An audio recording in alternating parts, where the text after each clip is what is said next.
सम्पूर्ण सबैमा मेरो नमस्कार। हामी अहिले भाववाचक पोडकास्टको तरङ्गमा तरङ्गित हुने क्रममा छौँ। यहाँहरूलाई स्वागत छ। भाववाचक पोडकास्ट माहुरी समूहको उत्पादन हो र यसैको पहिलो श्रृङ्खला हो अभिव्यक्ति श्रृङ्खला। माहुरी तिमी जाऊ चहार फुलबारी सहर र गाउँ र फर्किआऊ यो सानो घरमा सुनाऊ तिम्रो खोज बुझाऊ तिम्रो महको मर्म। माहुरी फुलबारी सहर र गाउँ चार्दछ, रस जम्मा पार्दछ, घरमा आई सङ्कलनमा टेवा पुर्याउँदछ। माहुरी समूहको जिम्मेवारी पनि यही हो, समाजमा रहेर कला साहित्य र सङ्गीतको रस लिने र त्यसको सुवास मिठास हरेकको हृदयसम्म पुर्याउने। कला साहित्यको संरक्षण सेवा भेटघाट कार्यक्रम अनुसन्धान गर्दै गर्दै माहुरी समूह समाजमा भुनभुनाइरहेछ। समय साथ टेवा पुर्याउने हातहरूप्रति कृतज्ञ छ माहुरी। यस साझा घरको मूल ढोका हजुरहरूको सहकार्यका निम्ति सदैव खुल्ला छ। आउनुहोस्, भुनभुनाउनुहोस्, कलासँग रमाउनुहोस्।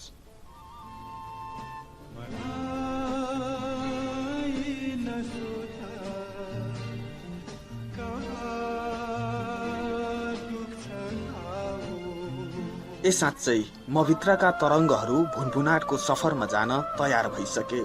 यस सफरमा हजुरहरूको साथ अवश्य मिल्नेछ भन्ने आशा राख्दछु। यसो गरौँ न, एयरफोन लगाउँ है, मजा आउनेछ। लगाउनु भयो त? ल है त, सुरु भयो यो मौरीको भुनभुनाट।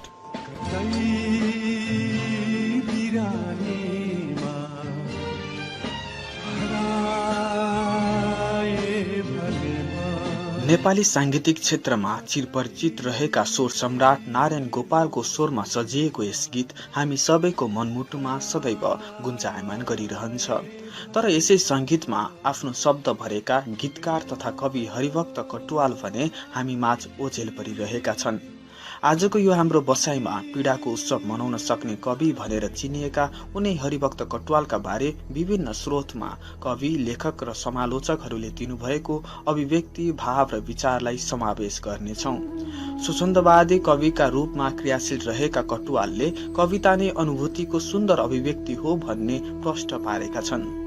उनका पुर्खाहरू नेपालको पूर्वी पहाडबाट बसाई सरेर असाम गएपछि सामान्य परिवारमा विक्रम सम्वत 1952 असार 18 गते भारतको असाममा जन्मिएका कटुवालको जीवन निकै सङ्घर्षमय रह्यो। बुबा वीरबहादुर र आमा विष्णुमायाको सन्तान रहेका कटुवालको वास्तविक नाम ओम बहादुर कटुवाल थियो। उनले आइए पास गरी बिए सम्मको अध्ययन गरेको बुझिन्छ। कुनै सिद्धान्त विचारबाट प्रेरित नभएर आफ्नै जीवनको अनुभवको अभिव्यक्ति नै उनको रचनाको उपलब्धि हो भन्ने उनका कविता र जीवनी केलाउँदा प्रष्ट हुन सकिन्छ। उनले कतै जीवनलाई विसङ्गत, निरह र निराशपूर्ण देखाएका छन् त कतै जीवनलाई सारहीन, क्रान्त र थकित रूपमा चित्रण गरेका छन्। तत्कालीन युगीन समाजलाई अत्यन्तै चोटिलो, धारिलो, कसिलो संरचनामा आबद्ध गराएर प्रस्तुत गर्ने कवि हुन् कटुवाल। बा पाठशाला जान्न म इतिहास पढाइन्छ त्यहाँ मरेका दिनहरूको। खिया लागेका कलका पूर्जाहरू जस्तै गणितका सूत्रहरू पनि साह्रै पुराना भइसके। रहर छैन मलाई बाँचिदिने केवल इतिहासका पान्नाहरूमा। मैले त बाँच्नुपर्छ आउने दिनहरूमा, इतिहासको गतिलाई उछिनेर इतिहासभन्दा बढी अरू केही भएर। त्यसैले बा पाठशाला जान्न म इतिहास पढाइन्छ त्यहाँ मरेका दिनहरूको। फ्रेम हालेर राख्ने आदर्श भन्दा भोग्न सक्ने आदर्श मलाई राम्रो लाग्छ। बनिसकेको बाटोमा हिँड्न भन्दा बाटो बनाउँदै हिँड्न रहर लाग्छ। इतिहासका ठेली होइन एउटा कोदालो चाहिन्छ मेरो पाखुरालाई। योजना होइन पैतालाले नाप्नु छ मैले प्रत्येक अग्ला टाकुरालाई र गर्नु छ भुक्तान जम्मै धरतीले बोकाएका ऋणहरूको। बा पाठशाला जान्न म इतिहास पढाइन्छ त्यहाँ मरेका दिनहरूको। रहर हरिभक्त कटुवाल। असमिया कविता तथा निबन्ध रचना गरेर सुरु भएको कटुवालको साहित्यिक यात्रामा पछि थुप्रै नेपाली गीत, कविता, कथा, निबन्ध, नाटक, एकाङ्की, बालगीत, बाल कविता आदिको रचना गरेका थिए। उनी चित्रकला र फुलबारीमा पनि आफूलाई अभ्यस्त गराउने गर्थे। सांस्कृतिक कार्यक्रममा पनि समावेश भइरहेका हुन्थे। उनको फूल र प्रकृतिसँगको लगाव एकदमै घनिष्ठ थियो। उनी गुनगुनाउँदै फुलबारीमा निकै समय बिताउँथे। घरिघरि हावा भरिरहनुपर्ने पङ्क्चर भएको बाइसाइकलको ट्युब जस्तो यो जीवन कति टिठ लाग्दो। टाल्यो उब्किन्छ, उब्किन्छ टाल्यो, टाल्दा टाल्दै टाल्ने ठाउँ नै हराइसक्छ र पनि नटाली धर छैन, नगुडी चक्कालाई सुख छैन। गुड्दा गुड्दै जब असङ्ख्य भ्वाङ पर्छन् टाल्नै नसकिने ट्युबमा, अनि फेकिन्छ निर्दयतापूर्वक डस्टबिनमा वा कुनै नालीमा। घरिघरि हावा भरिरहनुपर्ने पङ्क्चर भएको बाइसाइकलको ट्युब जस्तो यो जीवन कति टिठ लाग्दो। जीवन एक दृष्टि, हरिभक्त कटुवाल।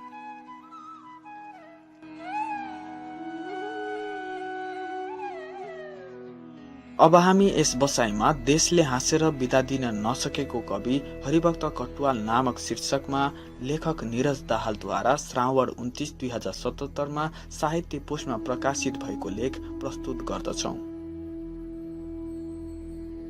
एउटा सर्जक जब सीमा नागेर बाँच्छ तब ऊ कुनै समुदायको हुँदैन, कुनै जातको हुँदैन, कुनै घेराभित्रको हुँदैन। ऊ हुन्छ त केवल सिर्जनाको सर्जक। पछिल्लो समयमा कुनै घेराभित्र साहित्य लेखिरहेका सर्जकको लागि हरिभक्त कटुवाल सीमाविहीन सर्जकको उदाहरण दिने नाम हो। सीमाभन्दा बाहिर बसेर लेख्नु त्यो आफैमा एक चुनौती हो।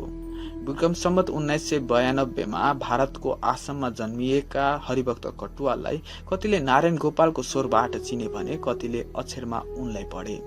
चलचित्र निर्देशक तुलसी घिमिरेले एक अन्तर्वार्तामा भने जस्तै हरिभक्त कटुवाल भारतमा रहुन्जेल नेपाली भएर बाँचे, नेपाल रहुन्जेल भारतीय भएर बाँचे। तर उनी आफ्ना गीत र कवितामा देशको सीमाभन्दा माथि उठेर बाँचिरहेका छन्। विभिन्न कविका विभिन्न समयमा आउने जयन्ती हामीलाई विदतै रहेको छ।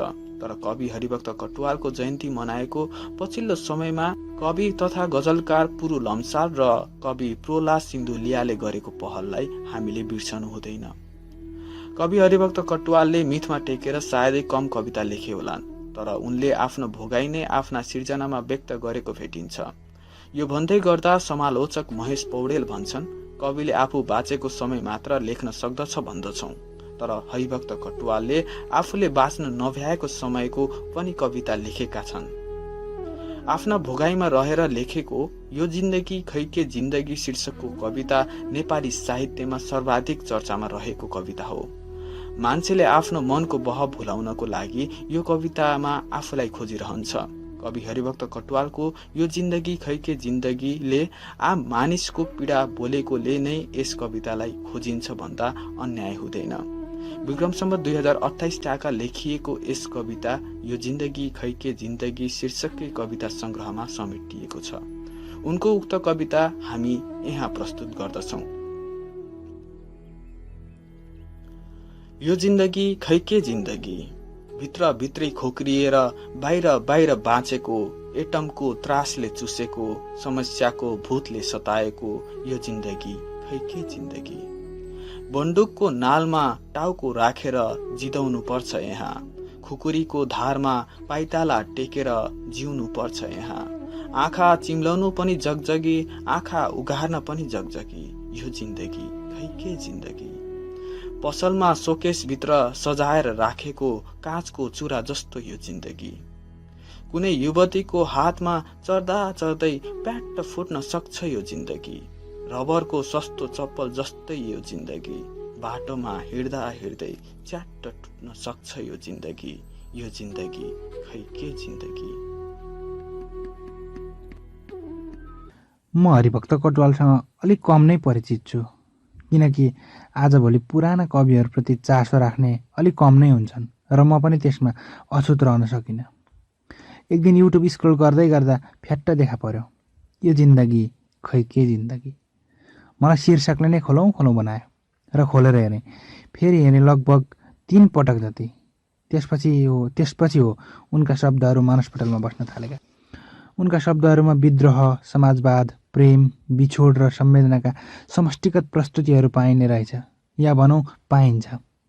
बिना कुनै रोकटोक सरल भाषामा नयाँ कुराको उत्खनन नै उनको विशेष क्षमता लाग्छ मलाई। त्यसपछि मैले योभन्दा बाहेकका अरू कविताहरू, रहर, मन त मलाई फलामकै भए पनि असल हुन्छ, रातको घेरामा, आजको तन्नेरी आदि कविताहरू पढेँ। आखिर त्यो बेलाको उत्कृष्ट कविमध्ये एक उनलाई मान्न सकिन्छ।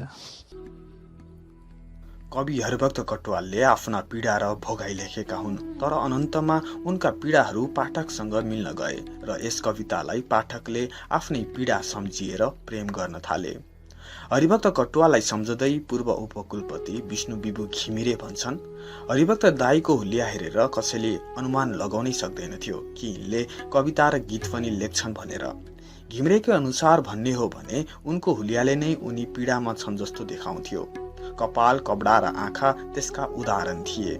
यो जिन्दगी खैके जिन्दगी शीर्षकको कविता पनि घिमिरेका अनुसार जिन्दगीबाट वैराग्य नै हरिभक्त कटुवालले यो कविता लेखेका थिए। यो जिन्दगी खैके जिन्दगी बारे कवि राजा पुनियानी। कटुवालले यो जिन्दगी खैके जिन्दगी किन लेखे होलान्? रक्सी खाएर चुर भएको बेला लेखे होलान् नि, यस्तै उत्तर पाए एक साथीबाट। तर के साँच्चै हरिभक्त कटुवाल भनेर चिनिएका यी लेजेन्डरी पोएटले मात्र रक्सीकै मातमा लेखे होलान् त सार गर्वित कविता? कवितालाई यति सापट र ओभर जेनरलाइज व्याख्या गर्न कवि र कविताको हकमा ठुलै अन्याय ठहर्ने हो। हुन त सर हेर्दा यो कविता अति नै पेसिमिस्ट खाले छ। जिन्दगीसँग हार मानिसकेको मान्छे हुने हो र उसले हदैसम्मको निराश भोगिरहेको बेला यो कविता सुनाइदिने हो भने उसले ड्यामै आत्महत्या गर्न तम्सद हो। यसो हुँदाहुँदै कविताको कन्टेन्टलाई दार्शनिक फरुवाले उत्खनन गर्दै लाने हो भने छोटोमा लेखिएको यो कविताले निकै लामो डिस्कस जन्माउने सम्भावना प्रशस्त छ। कवि असन्तुष्ट प्राणी हो, जसले सामाजिक वितण्डा, हत्कण्डा र विसङ्गतिहरूलाई सबैभन्दा पहिले देख्ने, गम्ने र छुने प्रवृत्ति बढिरहेको प्राणी। व्यक्तिगत र सामाजिक असन्तुष्टि उसको सिर्जनाको मूल हो। बुद्धले इग्नोरेन्स इज ब्लिस भनेका थिए। इग्नोर गर्नै नसक्ने प्राणी कवि। त्यसैले कवि चिन्तित प्राणी। उसको चिन्ता शब्दहरूमा प्रकट हुन्छ र त्यो कविता बन्छ। आफू वरिपरि चलिरहेको सामाजिक घटनाक्रमदेखि विमुख भएर कवि नै हुँदैन। चाहे उति घटनाक्रम अंशदर होस् वा नहोस्, ऊ छोइन्छ र ऊ कवि बन्छ। कवि हरिभक्त कटुवाल कविहरूमा झनै चिन्तित प्राणी। उनका व्यक्तिगत जीवन र सामाजिक जीवन दुवैको अन्तर्घुलनले उनलाई निखुर कवि बनायो। उनी कवि बाँचे र कवि मरे। आज उनका कविताहरूबाट समाजलाई अझ पनि घचघचाइरहेका कवि हुन् उनी। उनका कविता यसैले अझ पनि समकालीन छन्। उनका मास्टरपिस केही कविताहरूमध्ये एक हो यो जिन्दगी खैके जिन्दगी। यो कविता उनले के सुरमा लेखे होलान्? यो रचना गर्भ उनीसँगै बितेर गएको हो। हामी केवल अड्कलबाजी मात्र गर्न सक्छौं। दिब्रुगढ भारतमा जन्मिएका हुर्किएका यी कवि नेपाल पनि धाइरहे। नेपाल प्रेम यिनका कविता, विचार र बसाइमा स्पष्ट झल्किएको हो। भारत र नेपालको दोसाँधमा उनको कवि छटपटाएको उनको कविताहरूमा प्रतिफलित छन्। पारिवारिक अस्थिरता, भौगोलिक अस्थिरता, पेशेवर अस्थिरता यिनको कविको निर्मित छ। कवितीय क्राफ्टमा छुट्टै ढङ्गमा माहिर कटुवालले नेपाली साहित्यलाई कविताको एउटा नयाँ भाषा दिनुभएको बढीले नकार्न नसक्लान्। यिनका कविताको बलियो पक्ष नै कविताको सरल बाहु, प्रत्येक बिम्बको उच्च स्तरीय चयन, शक्तिशाली अभिधा, अतुलनीय ऊर्जा हुन्। अरू पक्ष पनि छन् नै। कविताको सुरुमा प्रयुक्त एटमको त्रास, बन्दुकको नाल, खुकुरीको धार उही युद्ध विरोधी चैतन्यको उपज हो। कविताको पहिलो स्ट्यान्जामै उनको कविले इलियटको हलो म्यानको याद दिलाउँछ। रोमान्टिक एलिमेन्टलाई बढी पस्कन रुचाउने कवि कटुवालले यो कविता रच्दा इलियटलाई सम्झेनन् त्यो थाहा छैन। तर दोस्रो विश्वयुद्ध पछिको युरोपेली समाजको रित्तोपनको गहिरो व्यङ्ग्य हो इलियटको यो कविता। उसरी नै उनकै जोरेन्सन कविता पनि। सिङ्गोमा द वेस्ट एन्डले इलियटको सम्पूर्ण व्यवस्था विरोधी चेत प्रकट गर्दछ। कटुवाल पनि यताको समाजको विसङ्गतिदेखि टाढा छैनन्। उनको यस कवितामा सुरुमै समाजको विसङ्गतिलाई गहिरो प्रहार गर्छन्। यताको समाजमा युद्ध पश्चिमा जतिकै आइ नसकेको भए पनि युद्धको छायादेखि सतर्क गराउँछन्। यस अर्थमा कविताको सुरुमा प्रयुक्त एटमको त्रास, बन्दुकको नाल, खुकुरीको धार उही युद्ध विरोधी चैतन्यको उपज हो। मान्छेको जिन्दगी एक त औद्योगिक पुँजीवादी व्यवस्थाको तमूल वैश्विक परिवर्तनको उथुलपुथुल मारमा परेको, अर्कोतिर अनिश्चितताको भुमरीको घेरामा परेको अवस्थालाई यो कवितामा उनले सहज बिम्बद्वारा अभिव्यक्त गर्दछन्। पसलमा सोकेसभित्र सजाएर राखेको र काँचको चुरा जस्तो यो जिन्दगी। यो अंशमा सामाजिक व्यवस्थासँगै जीवनको भौतिकीकरण माथि कटाक्ष गर्दछन्। जिन्दगीलाई वस्तु झैँ भइसकेको अवस्था, अब्जेक्टिफिकेसन अफ लाइफ। कुनै युवतीको हातमा चढ्दा चढ्दै र प्याट्ट फुट्न सक्छ यो जिन्दगी। रबरको सस्तो चप्पल जस्तो यो जिन्दगी र बाटोमा हिँड्दा हिँड्दै च्याट्ट टुट्न सक्छ यो जिन्दगी। कटुवाल कविताका लेजेन्ड हुन्। यिनको यो छोटो तर भव्य कविताले हल्ल्याउँछ भित्रैबाट। जिन्दगीलाई बीच बाटोमै छाड्नु होइन, यसको अकाट्य अनिश्चिततालाई नजिकबाट चिनेर जिन्दगीलाई वास्तविकतामा बुझ्न र अँगाल्न उत्प्रेरित गराउँछ यो कविता। हरिभक्तको कविताबारे पछिल्लो समयमा उत्कृष्ट कविता लेखिरहेका कवि जनक कार्की। सबै दार्शनिक, कवि तथा विद्वानले जिन्दगीको बारेमा आफ्नो जीवनकालमा केही न केही लेखेका छन्। कसैले जिन्दगीलाई उत्सव भनेर लेख्छन्, कसैले जिन्दगीलाई खोज भनेर लेख्छन्। कविले जिन्दगीलाई भोगाइको दृष्टिकोणबाट लेख्छन्। कटुवालले आफ्नो कवितामा जिन्दगीलाई दर्दनाक अभिव्यक्ति दिएका छन्। सुख भोगको अभाव, प्राप्तिको खडेरी, बाध्यताको जन्जिरले कैद, यी यस्ता भाव कविताका सुरुको हरफमा पाइन्छ। कविताको दोस्रो हरफतिर आइपुगेपछि जिन्दगीको शाश्वत सत्यसँग परिचित गराउन खोजिएको छ। यो जिन्दगीको शाश्वत माला कति बेला बिर्खन सक्छ थाहा हुँदैन। अन्त्यहीन गन्तव्यमा निक्लिएको मान्छे खै कुन बाटोमा ठेस लागेर लड्न पुग्छ। जिन्दगी अज्ञात छ, जिन्दगी अनपेक्षित छ, जिन्दगी अकल्पनीय छ। कविताको सुरुवातमा निराशावादी भाव भए पनि समापनतिर जिन्दगीको यथार्थ सत्यको लोकार्पण भएको छ। जिन्दगीसँग मोह नराख, जिन्दगीको गाडी कुन बेला कृष्ण भिरमा पहिरोले पुरिन सक्छ थाहा छैन। यो जिन्दगी खै के जिन्दगी, मानिसले बुझेर पनि बुझ्न नसकेको यो जिन्दगी। कटुवालको कविताले जनमानसको प्रतिनिधित्व गर्छ।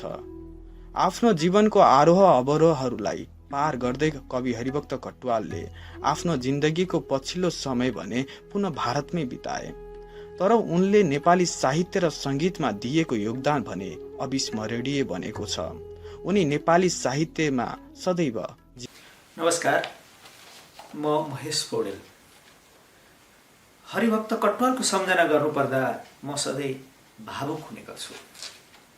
हरिभक्त कटुवाललाई एउटा सर्जक, एउटा साहित्यकार अथवा एउटा गीतकारको रूपमा हेर्ने एउटा आयाम छ भने हरिभक्त एउटा विशिष्ट जीवन बाँचेर आएको र सङ्घर्षले भरिएको एउटा रूपक अलङ्कार हो भनेर उसलाई एउटा व्यक्तिको रूपमा हेर्ने पनि अर्को आयाम छ। यी दुवै आयामहरूबाट हरिभक्त कटुवाललाई हेर्दाखेरि म बडा रोमाञ्चित हुने गर्छु। पहिले म उसको लेखकीय व्यक्तित्वको कुरा गर्छु।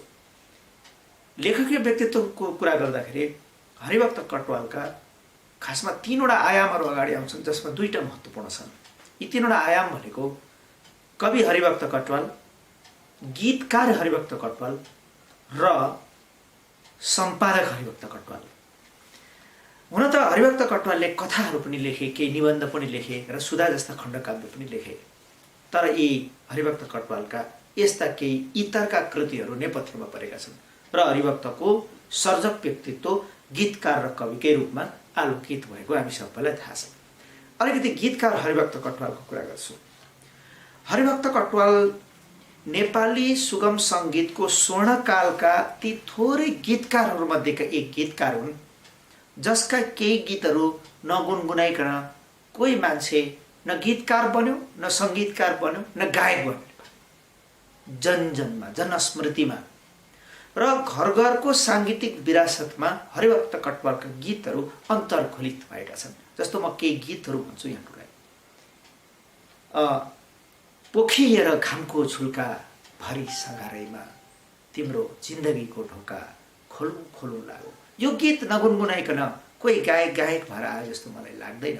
मेरो यो गीतमा जो मूर्छना छ त्यो तिमी होइनौ, को भन्न सक्छ। अथवा भनौँ, मलाई नसोध कहाँ तुच्छ खाऊ, म जे छु ठिकै छु, बिथोल्न नआऊ। अथवा बालगीतकै कुरा गर्दाखेरि कहाँ जाने पुतलीका हुल जहाँ जहाँ फुलेका छन् मिठा मिठा फुल। यस्ता कालजयी गीतहरूको सर्जक हरिभक्त कटुवाल र संयोगले त्यो समयका विशिष्ट सङ्गीतकारहरू र गायकहरूको आवाजमा उनका गीतहरू रेकर्ड हुनु र जनजनमा पुग्नुले हरिभक्त कटुवाललाई समयभन्दा र इतिहासभन्दा माथि पुर्याएको छ। त्यसैले हरिभक्तको पहिलो विशिष्ट व्यक्तित्व मेरो मूल्याङ्कनमा उनको गीतकार व्यक्तित्व हो। त्यसपछि हरिभक्तका कविताहरूमा आउँछौँ। हामी हरिभक्तका कविताहरूलाई म कसरी हेर्छु भने कुनै पनि आलोचक समालोचकहरूका लागि हरिभक्तको कविता भनेको एउटा चुनौती हो। तपाईँ स्वच्छन्दतावादको घेराभित्र राखेर उहाँलाई हेर्न खोज्नुहोस् अथवा यथार्थवादको धारामा राखेर हरिभक्त कटुवाललाई चाहिँ मूल्याङ्कन गर्न खोज्नुहोस् अथवा मार्क्सवादी धारामा राखेर मूल्याङ्कन गर्न खोज्नुहोस्। हरिभक्त कटुवालको कविताले भित्रबाट विद्रोह गरिदिन्छ भनेको कुनै सैद्धान्तिक परिभाषामा नबाँधिने हरिभक्त कटुवालको कविताको आयाम। उनले आफै मुक्ति भन्ने एउटा कवितामा भनेका छन्, हो म त एउटा परिभाषामा पनि नबाँधिने मान्छे, आफैलाई भनेका छन् म त एउटा परिभाषामा पनि बाँधिन चाहन्न भने तिमीलाई किन बाँधौ मेरो चाहको घेरामा, न आफू बाँधिने न अर्को कोही बाँधिने। यस्तो कुनै पनि बन्धनहरूबाट मुक्त एउटा कवि व्यक्तित्व हरिभक्त कटुवाल। उनका कविताका पनि कुरा गर्न सक्छौँ, जस्तो कि मन त फलामकै भए बेस हुन्थ्यो जस्ता कविता, आकाशका तारा के तारा जस्ता कविता, रहर कविता जस्ता, बा पाठशाला जान्न म त्यहाँ इतिहास पढाइन्छ मरेका दिनहरूको जस्तो कविता, अथवा म एक कवि भन्ने शीर्षकको कविता छ हरिभक्तको जसमा उनी भन्छन् कवि भएर के भयो, बरु म मट्टी तेल हुन पाएको भए यो देशको कुनै एउटा गरिबको घरमा चुलो पल्थ्यो र त्यस चुलोमा एक छाक भात पाक्थ्यो र कुनै एउटा गरिबको पेट भरिन्थ्यो भने काव्यिक व्यक्तित्व अथवा कविको व्यक्तित्व र दायित्वप्रति पनि सचेत एकजना कवि हरिभक्त कटुवाल। मैले उनका अरू आयामको कुरा गरिनँ र एउटा हामी सबैलाई ग्लानीबोध हुनुपर्ने एउटा कुरा भन्छु, यस्तो विशिष्ट साधक यस्तो एउटा गीतकार सङ्गीतकारलाई उनी बाँचेकै समयमा यस देशले अन्याय गर्यो। आखिर लेखक कवि कलाकारहरूको कुनै नागरिकता हुँदैन, कुनै देशको साथ सिमानाभित्र खुम्चिने व्यक्तित्व हुँदैन। उनी भारतमा जन्मे त के भए, नेपाली व्योममा जन्मेका हुन्, नेपाली विरासतमा जन्मेका हुन् र नेपाली ढुकढुकीमा जन्मेका हुन् र त्यही विरासत र ढुकढुकी पहिल्याउँदै हरिभक्त कटुवाल नेपाल आमाको काखमा आएका हुन्। यसमा म कुनै अपराध देख्दिनँ। उनले आफ्नो परिवार, आफ्नो प्रेम, आफ्नो विरासत र बिरादरी यहाँ पाएर उनी आए र हरिभक्त कटुवाल आएर देशलाई कहीँ पनि घाटा भएको त म देख्दिनँ।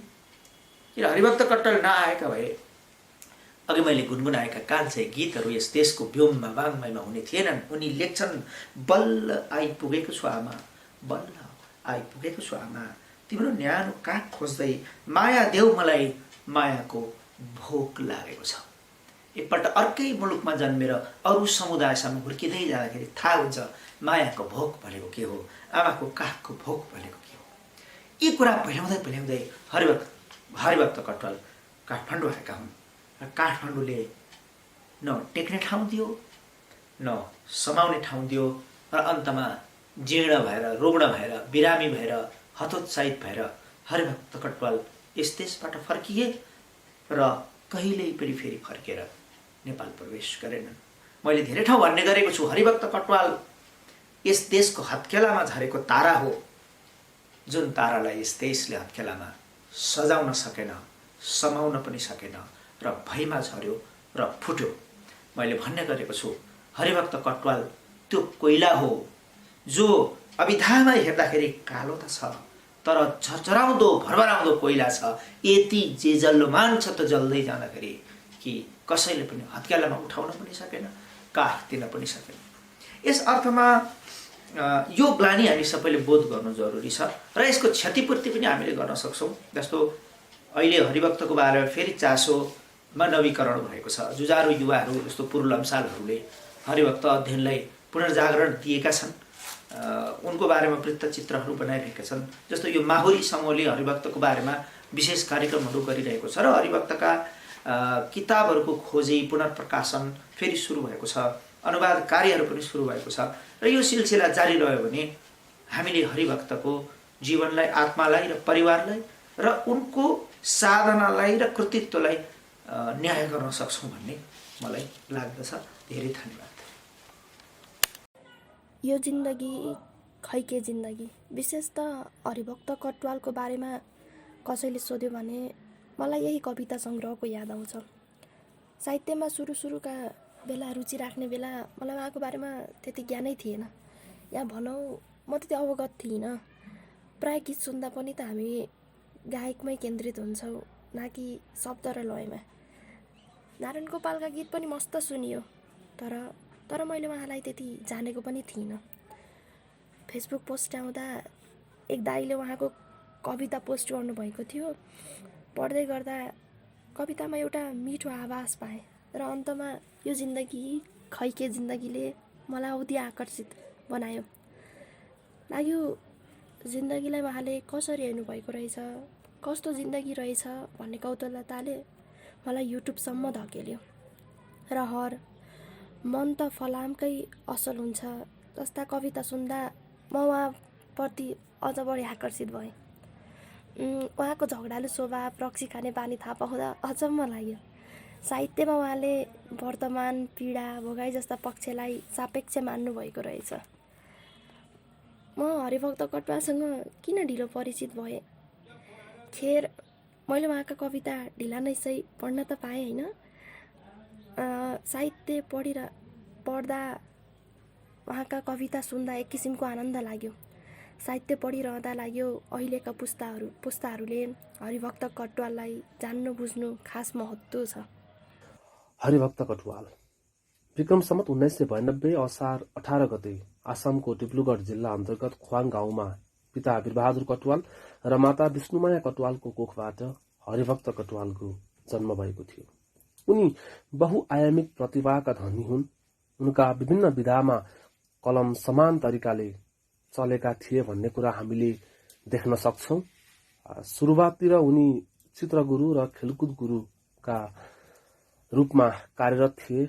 उनले त्यहाँ सोरठी नृत्यलाई पनि विशेष उचाइमा लग्न मद्दत गरे। जीवनमा विभिन्न समस्या, आर्थिक समस्यादेखि लिएर पारिवारिक समस्यादेखि लिएर उनी विभिन्न समस्याका कारण आफ्नो पेशा पनि परिवर्तन गरिरहेका थिए। हरिभक्त कटुवालका 3 कविता संग्रह प्रकाशित छन्। उनको कविता संग्रह यो जिन्दगी खै के जिन्दगीले उनलाई विशेष उचाइमा लगेको थियो। उसो त उनका कविताहरूमा कला बिम्बको बेजोड प्रयोग भएको पाइन्छ।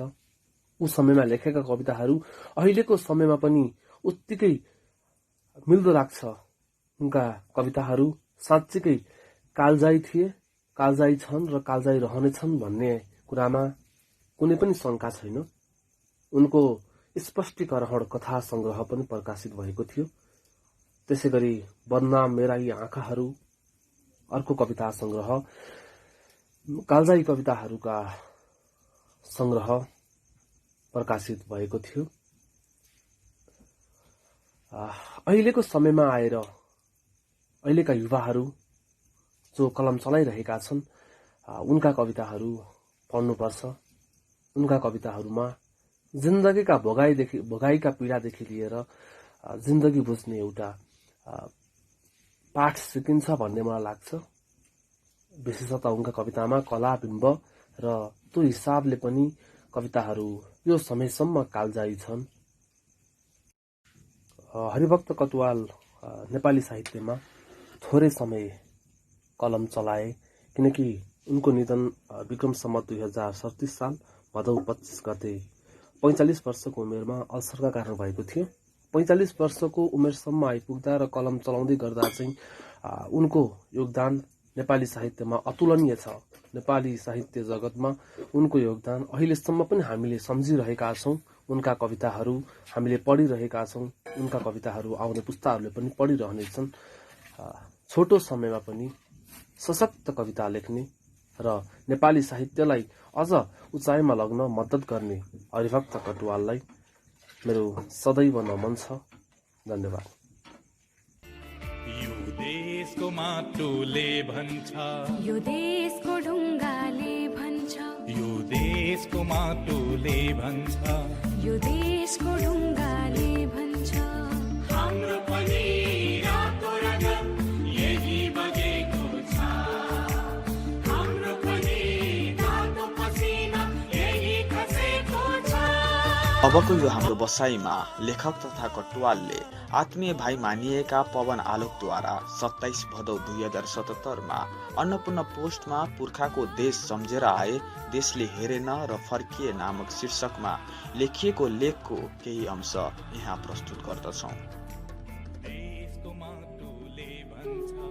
हरिभक्त दाइ र मैले गफ गर्दै चिया पिउँदै गर्दा रेडियोले जे सूचना दियो त्यसले बिहानैदेखि मनमा गुम्सिएको पोको खोलिदियो। राजसभा स्थायी समितिका सभापतिले राजा महेन्द्रको भरतपुरको दियालो बंगलामा स्वर्गारोहण भएको घोषणा गरे। युवराज वीरेन्द्रलाई श्री 5 महेन्द्रको उत्तराधिकारीको रूपमा राज्यारोहण गरिने घोषणा पनि भयो। हामी स्तब्ध भयौं। हृदयघातका कारण निधन भयो भने जस्तो लाग्छ। रेडियोमा निरन्तर भजन बजिरहनुको संकेतले लगभग धेरैले अनुमान गरिसकेका थिए। त्यसपछि रेडियो नेपालले शोकधुन बजाउन थाल्यो। हरिभक्त दाइ सुक्क सुक्क रुन थाले, अंगालोमा हाले र सम्हाल्ने प्रयत्न गरे। झन्झन ठुलो स्वरले रुन थाले। यस्तो राजा अब यो देशले पाउँदैन भाइ, जाने उमेर पनि त भएको होइन, अब यो देश टुहुरो भयो भन्दै रोइरहे। केही बेरमा बिस्तारै सम्हालिए। कवि हरिभक्त कटुवाल जस्तो व्यक्ति रोएको देख्दा यो मन साह्रै कुडियो। मन त फलामकै भए असल हुन्छ, न घात प्रतिघातमा रुन्छ, न सयपत्री र बाबरीले बाटो थुन्छ। मन त फलामकै भए असल हुन्छ। कसैले चिमट्यो, एक कप्टेरो त्यतै टाँसियो, कसैले एउटा मुस्कान फ्याँक्यो, उसकै पछ्यौरीमा गाँसियो। जहिले पनि जलेकै छ, जता पनि ढलेकै छ, मनको बह कसैसित नकह, कसले बुझ्छ कसले सुन्छ। मन त फलामकै भए असल हुन्छ। बसन्तमा वन फुल्यो, मन उतै भुल्यो, वैसले जाउहै भन्न लाग्यो, पीड झन ठुलो। आकाश देख्यो आकाश जत्रै, बतास चल्यो बतास जस्तै, नौनी जस्तो मेरो मनलाई जसले पायो उसले छुन्छ। त्यसैले पनि मन त फलामकै भए असल हुन्छ। मन त फलामकै भए असल हुन्छ। मन त फलामकै भए असल हुन्छ। हरिभक्त कटुवाल। हरिभक्त दाइले राजा महेन्द्रलाई अभिभावकका रूपमा सम्मान गर्थे। उनी राजाको निधनमा हरिभक्त दाइलाई चोट पर्नु र रुनु अस्वाभाविक थिएन। कवि कटुवालसँगको चिन्जान एकाडेमीमा जागिर खानु अघिकै हो। ठ्याक्कै सम्झना त छैन कहिले र कहाँ, तर नेपाल राष्ट्र र नेपालीलाई अत्यन्तै माया गर्ने कवि अगमसिंह गिरी दार्जिलिङबाट नेपाल आएको बेला 27-28 सालतिर हुनुपर्छ। अगमसिंहको सम्मानमा कार्यक्रम राखिएको थियो। रत्नपार्कको एउटा रेस्टुरेन्टको माथिल्लो तला। त्यही पो हो कि पहिलो पटक हरिभक्त दाइलाई भेटेको। एकाडेमीमा काम गरेको सहकर्मीकै नाताले पनि उनीसित निकटता त थियो नै। उनी मेरो प्रिय अनि अग्रज कवि, निकै सम्मान गर्थे, गर्छु अझै पनि। पोखिएर घामका झुल्का, मलाई नसोध कहाँ दुख्छ घाउ, यो जिन्दगी खै के जिन्दगी जस्ता कालजयी सिर्जनाका सर्जक हरिभक्त दाइको यो कविता त म अझै सम्झन्छु। बन्धन र बाध्यतामा बाँच्नु पनि के बाँच्नु, बन्धन र बाध्यतामा बाँच्नु पनि के बाँच्नु, आँसु लुकाई गहमा हाँस्नु पनि के हाँस्नु। बन्धन र बाध्यतामा बाँच्नु पनि के बाँच्नु, आँसु लुकाई गहमा हाँस्नु पनि के हाँस्नु। यो घर जहाँ म बस्छु, यो घर जहाँ म बस्छु, यो भित्तो चर्कदैछ, यो घर जहाँ म बस्छु, यो भित्तो चर्कदैछ, सायद यो ढल्नलाई भुइँचालो पर्खदैछ। छोरो आफै बनाउला, छोरो आफै बनाउला उसलाई चाहिने घर, छोरो आफै बनाउला उसलाई चाहिने घर, गर्दै होला अहिले त ऊ भुइँचालो ल्याउने तर्खर, गर्दै होला अहिले ऊ भुइँचालो ल्याउने तर्खर। सडक कविता क्रान्तिताका यो कविता हरिभक्त दाइले सुनाएका थिए। जहिले मातेको जस्तो अनुहार, लरबराएका खुट्टा, लट्ठिएका आँखा, जिङ्रिङ्ग कपाल र दुब्लो शरीर। हरिभक्त दाइका कविताले श्रोता मन्त्र मुक्त हुन्थे। वान्स मोर भनिरहन्थे। उनको स्मरण शक्ति निकै राम्रो थियो। आफ्ना कविता र गीत कण्ठ वाचन गर्न सक्थे। डबल्यू होटल होस् वा गोष्ठीहरूमा जहाँ पनि श्रोताहरूलाई लट्ठ पार्न सक्ने क्षमता थियो उनको। उनी हाँस्दा एउटा दाँत चोइटिएको देखिन्थ्यो। आफ्ना शक्तिशाली र कालजयी गीत अनि कविता सबै प्रभावित हुने गर्थे। साहित्यको फाँटमा पनि सक्रिय हुँदै थिए। साहित्यका थुप्रै खम्बासँग भेट्न पाउँदा थप ऊर्जा प्राप्त हुन्थ्यो। पारिजात दिदी पुतली सडक अहिलेको शङ्करदेव क्याम्पस अगाडि बस्नुहुन्थ्यो। पारिजात दिदीलाई भेट्न त्यहाँ गइरहन्थे। हरिभक्त दाई पनि प्रायः पुतली सडकतिरै भेटिन्थे। उनीसँग बाग बजार र पुतली सडकका भट्टीहरूमा सँगै बसेर कति खाइयो कति। नेपाली साहित्य संस्थानले 2023 सालमा झापाको चन्द्रगढीमा गरेको द्वितीय देशव्यापी साहित्य सेमिनारमा भाग लिन आसामबाट आएका कवि हरिभक्त कटुवाल प्रवासीले आफ्ना सृजनाद्वारा सबैलाई मन्त्रमुग्ध पारेका थिए। त्यही बेलादेखि उनले उपनाम प्रवासी लेख्न छाडे। केदारमान व्यथितले उनलाई काठमाडौँ आउन निम्ता दिए र एकाडेमीमा जागिर पनि लगाइदिए। केही समयपछि एकाडेमीको जागिरबाट राजीनामा दिए। सायद व्यथितसँग मनमुटाव भयो होला। त्यसपछि हरिभक्त दाइले कहिले साझा प्रकाशनमा, कहिले रूपरेखामा त कहिले अभिव्यक्तिमा काम गरे, तर कतै टिकेनन्। यसपछि गोजीका पत्रिका वान्की पनि निकाले। आसाम जाने, नेपाल आउने क्रम चलिरह्यो उनको। हरिभक्त दाई जति जति समस्या र अभावहरूले पीडित हुँदै गए उति उति रक्सीको सेवन पनि बढाउँदै गए। साँझ परेपछि पिउने त छँदै थियो, बिहान र दिउँसो पनि पिउने बानी बस्दै गयो। उनी स्वाभिमानी थिए, तर नेपाललाई माया गरेर पनि नेपालमा आफू तिरस्कृत र अपहेलित भएको महसुस गरे। शुभेच्छुकहरूले नै बढी पीडा दिने गरेको उनको भनाइ थियो।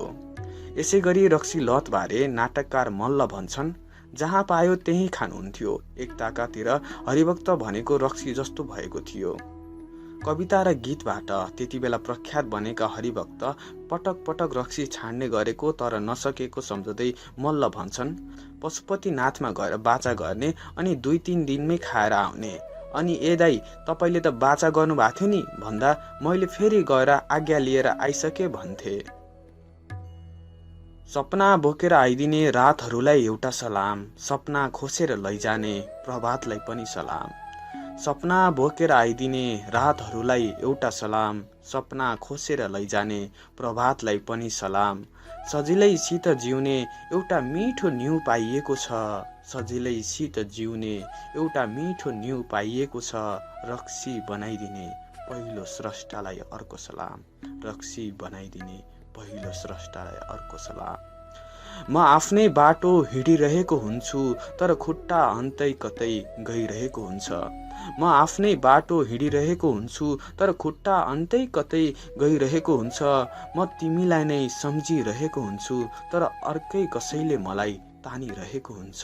म तिमीलाई नै सम्झिरहेको हुन्छु तर अर्कै कसैले मलाई तानिरहेको हुन्छ। विश्वास गर म कायल छु तिम्रो मुस्कान जस्तै यो रक्सीसित। विश्वास गर म कायल छु तिम्रो मुस्कान जस्तै यो रक्सीसित। कहिले मैले उसलाई खाइरहेको हुन्छु, कहिले उसले मलाई खाइरहेको हुन्छ। कहिले मैले उसलाई खाइरहेको हुन्छु, कहिले उसले मलाई खाइरहेको हुन्छ। रक्सीमाथि 2 टुक्रा हरिभक्त कटुवाल। 2034-35 सालतिर रेडियो नेपालमा लेख रचना सम्पादक थिए। दौलत विक्रम बिष्ट, प्रसिद्ध उपन्यासकार, पत्रकार मित्र उपेन्द्र प्रेमी सहित 3 जना कवि कटुवाललाई भेट्न पुतली सडक गयौं। दौलत दाई त्यो बेला रेडियो नेपालमा उपनिर्देशक, हरिभक्त दाई हाल प्रेम सेकुवा सेन्टर रहेको ठाउँको त्यो बेलाको पुरानो जीर्ण घरमा रहेको होटलको एउटा सानो कोठामा बस्थे। हालचाल बुझ्न र केही मद्दत गर्न सकिन्छ कि भन्ने अभिप्रायले पुगेका थियौं। त्यहाँ पुग्दा उनी एउटा मैलो तन्ना मात्र ओछ्याएको खाटमा सुतिरहेका थिए। लोकल रक्सीका 1-2 खाली सिसी भुइँमा लडिरहेका थिए। हामीले उनलाई उठायौं र हालचाल सोध्यौं। भनाए जगका निष्ठुर मानव, मैले कसको के बिगारे, कसको मैले सिन्दुर खोसे जो आज मलाई हेला गर्छौ। न त कुनै दिन मैले कसैको दौलतमाथि हात बढाए, कसलाई मैले घाउ लगाए जो आज मलाई पर गर्छौ। जगका मानव किन चुप छौ, बोल न मैले कसलाई लुटे, कहिले कुन दिन स्वार्थ हँगाले जो आज मलाई छिछि गर्छौ। मैले त सधैँ खुसी लुटाए, मनमा उठेको भाव उठाए, त्यही पनि हाँस्छु, फुस्रो हाँसो, सट्टामा मात्र परिहास पाए।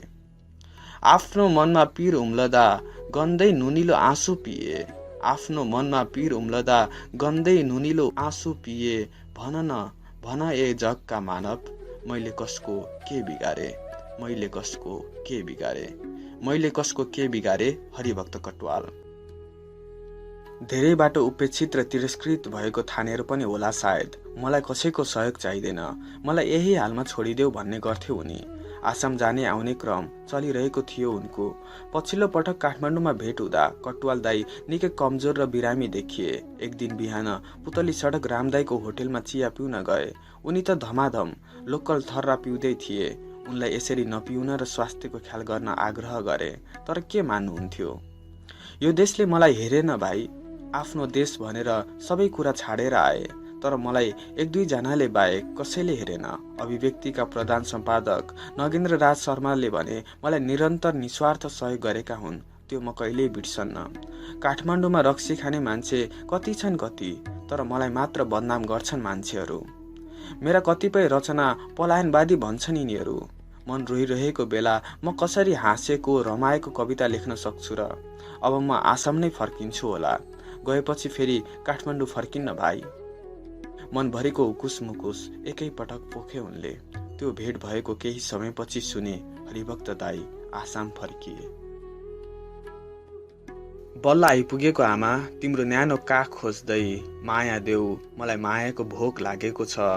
हात चोपलेर पवित्र पानीमा बागमतीको तिमीलाई फेरि कहिल्यै नछोड्ने क्रिया खाइसकेको छु। मुठ्ठीभर माटो लिएर पावन मातृभूमिको मेरा अपराधहरूको प्रायश्चित गर्न लागिरहेको छु। यतिका दिनसम्म त्यसै भौतारिँदै हिँडे वारिस बिना, केवल दाँत निच्याउँदै अरूको भुकाइमा थुकाइमा। तर आमा, जहाँ थिए तिम्रै छोरो थिए, जहाँ थिए तिम्रै छोरो थिए। तिम्रै सौम्य अनुहार हुन्थ्यो मेरा यी आँखाभरि, तिम्रै रगत प्रवाहित हुन्थ्यो मुटुभरि कलेजोभरि। तिम्रै गौरव गाथा व्याप्त थियो मेरो उत्साहभरि उमङ्गभरि। बल्ल आमा, तिमीलाई आमा भन्न पाएको छु, बल्ल आमा, तिमीलाई आमा भन्न पाएको छु। करोडौं तिम्रा ओजस्वी सन्तानहरूका लाममा आफूलाई उभ्याएर आकाशतिर दुई हात उचालिदिएको छु। रहर कुदिरहेको छ यी पाखुराहरूमा, रहर कुदिरहेको छ यी पाखुराहरूमा। केही गर्न सकु तिम्रा लागि, तिम्रो गौरव नै हाम्रो अस्तित्व आमा, तिम्रो गौरव नै हाम्रो अस्तित्व आमा। म मर्न सकु तिम्रा लागि, म मर्न सकु तिम्रा लागि। 2037 भदौ 25 गते आसाम मेडिकल कलेज डिब्रुगढमा क्षयरोगको उपचारको क्रममा हरिभक्त दाईको निधन भएछ। उनको सब लगभग बेवारिस अवस्थामा आफन्तले भेटेरे। कति दुखन्त अन्त्य। त्यतिका कालजयी रचनाहरूका सर्जक प्रख्यात कवि गीतकार हरिभक्त कटुवालले सधैँका लागि हामीलाई छाडेर गए। हामीले केही गर्न सकेनौँ। रक्सीसँग जिन्दगी साटे झैँ भयो। भौतिक शरीर हामी बीच नरहे पनि उनी सृजनाका माध्यमबाट सदैव अमर छन्। अहिले पनि उनको अनुहार झलझल्ती सम्झिरहेछु।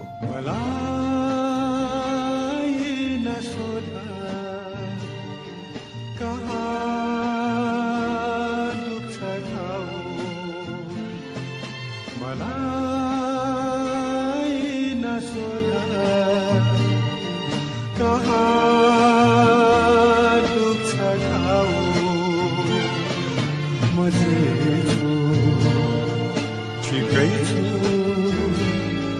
बिन